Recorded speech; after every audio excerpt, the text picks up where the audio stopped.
To buy Ilon find retard token. So this token came under the symbol of IFR token. Now, before we start, this is not financial advice. I'm not professional or economic expert. So before investing in any project that you find on my channel, please do your own research.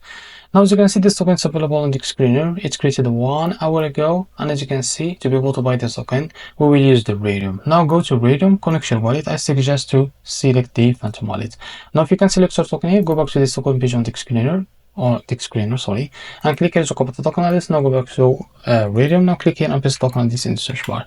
So this is our token. So if you can't find to, or you can't be able to add this token to Radium, so it seems that it's not available to be able to buy it via Radium. Now I will use the Phantom wallet to be able to buy it there.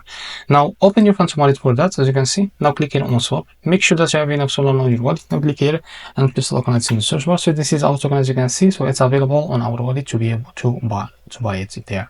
Now click on your token, click on understand. Here you can type how much you want to buy. So as you can see, this is how much you will be able to receive that token. After that, to select the provider, click on pricing, click on provider. Now select the Jupiter, click on apply. Now go back and click here on swap, and you will be able to redirect to the Jupiter provider page to be able to buy this token. So this is how to buy IFR token. If you found this very helpful, please like and subscribe. See you next video.